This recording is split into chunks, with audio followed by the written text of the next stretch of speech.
Hey, how's it going, everybody? Sean here from Zoobox, talking about another movie. It's another day. It's Monday, Tuesday if you're on Facebook. But if you wanted to hear this on Monday, you could head over to that YouTube channel, click that subscribe button. We got family going on here, so you're gonna hear some things in the background probably. Lucky for you. Today we're gonna be talking about the recently released, had its kind of U.S. premiere outside of the festival circuit. It came out last year in 2019 on the festival, and then Amazon, I guess, acquired it, and they're releasing it on Amazon Prime Video. They did on the May 29th, just a few days ago. It is called The Vast of Night, directed by Andrew Patterson, making his, I believe, his feature-length debut. The synopsis is, in the twilight of the 1950s, on one fateful night in New Mexico, young switchboard operator Faye and charismatic radio DJ Everett discover a strange audio frequency that could change their small town and the future forever. It's written by James Montag, Craig S. Sanger, stars Sierra McCormick, Jake Horowitz, Gail Cronauer, Bruce Davis, and bunch of other kind of smaller bit part actors. The main two are Sierra McCormick, Jake Horowitz, and they're really good. They kind of anchor the movie. They give a really great performances. So this is basically an homage or an ode to 50s era sci-fi and kind of radio shows, and kind of tips its hat at the Twilight Zone, Outer Limits, and it's also kind of, in a meta sense, some of what the movie is kind of about is about the evolution of technology and the importance of storytelling, and how technology has actually just kind of liberated people, being able to get their stories out there, get their messages out there. And it does this by this framing device of constantly referring to a television screen and a radio. So there's a lot of kind of like you're listening to an old radio serial or you're watching an old TV show. And it's not really quite sure. They don't really tell you why that is, or why sometimes it frames that, because it'll have it so it's like being seen on an old TV screen, and then you kind of zoom in and then you zoom back into the movie.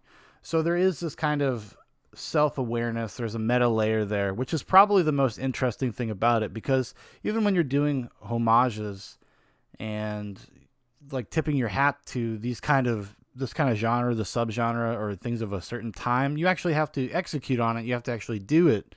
And it is one of them. It is one of those things. Granted, a pretty well done one for relative to its obviously small budget. If I will say this, they did a good job with how they spent their money and the things that they needed to have kind of as big set pieces. They effectively showcase kind of the world that you're in, and it's because there's one moment at the end that has like a big, probably the most technically special effects wise kind of big thing, but there's this whole concept that's going on. There's a big game going on, and it's a small town, like I said in the description, so everybody goes to the big high school game.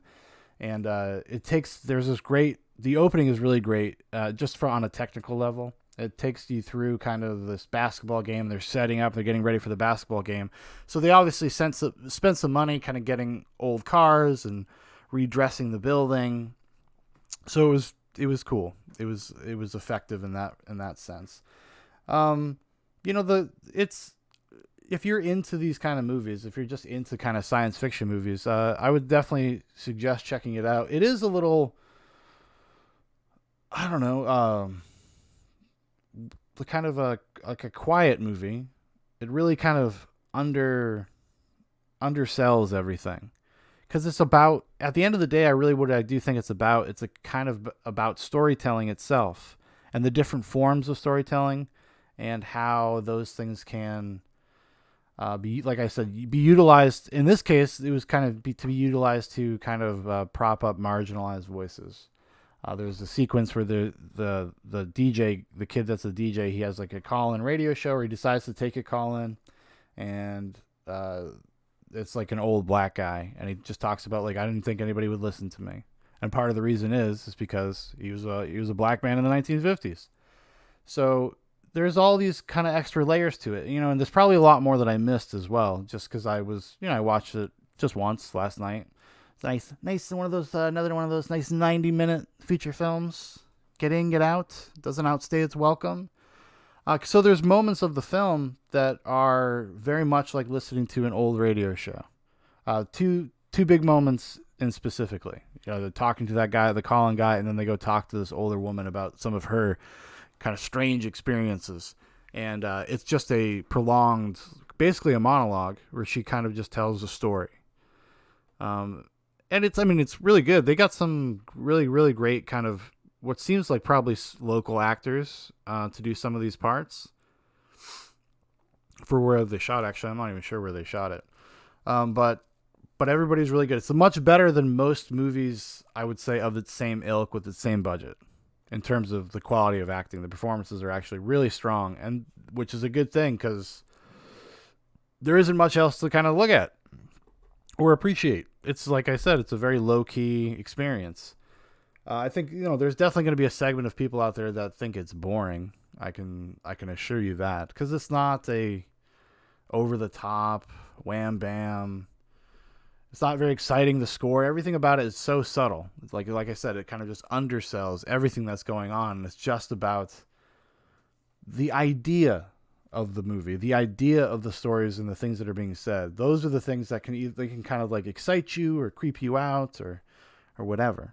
And that is when it's most effective, I think, when it's playing into those themes. It has kind of this weird. I don't like the conclusion of the movie. I'm not sure. It's not that I didn't understand it. I just thought there is kind of a underdevelopedness to some of the aspects of it. Maybe a little bit too mysterious for its own good to a certain extent. You are left kind of wondering what exactly is the point.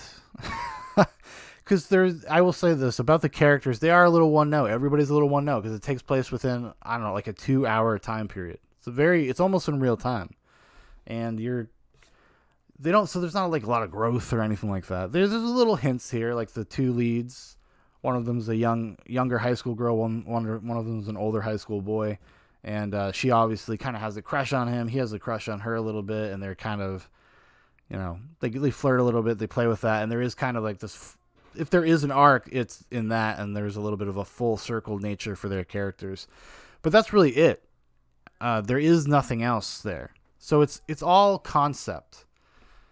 And I think overall, and I think if it was shorter, I think if this was like a 45-minute short, or if it was an hour, it probably would have been more effective. I think once you start going into the 90-minute territory, you go in feature length territory, like the requirements to make something interesting at that length of time definitely goes up. What you expect out of it, definitely your expectations are definitely a little bit higher because of that. But like I said, I think it's fairly effective for what it is. I'm not mad I watched it. I'm glad I got around to watching it. I would suggest checking it out if you are a fan of these things, and if you kind of understand what it's nodding towards. Just like everything, you're going to get a lot more out of it. Yeah, and my favorite part was, and the thing that might actually draw me back to maybe check it out again in the future is I'm kind of curious about the weird meta layers, because they're very obvious that they're there. I mean, literally, like they have old TVs from a location you don't know where it is, and they're just camera just zooming in on it, and then even on the old TVs, there's like a old radio will be there with a show going on, an old radio show, and then it kind of like zooms back out to the TV and then zooms back into the movie. So there's definitely this idea about the trajectory of technology and storytelling and the proliferation of raising up people that have been disquiet, or people wouldn't listen to, the ones that we dismiss, so they have that old black guy, but then they also, when they talk to, like I said, they talk to this elderly lady. And that's the whole thing with her, is that she's like, she ended up being kind of a spinster. And you'll find out why and throughout the course of her story. But that's another example of that. People that don't often get listened to and don't have their voices heard. And things like this and things like, technology. I mean, that's what all this is, right? I mean, this is what YouTube is. That's what even social media, however many downsides there are to social media, it is a way for people to, for better or worse, be heard. So certainly interesting. I wish it was I wish there was more of that in the movie, or it was played just into the movie more than just having kind of this metatextual level. I wish it would actually, they found a way to fold that into the story. And they might have, I could have missed something, obviously. I have a little kid, so sometimes my focus gets pulled. But yeah, that's going to do it for me today. I would suggest checking it out with the right expectations. I don't think it's going to be for everybody. Some people are going to be really bored by it.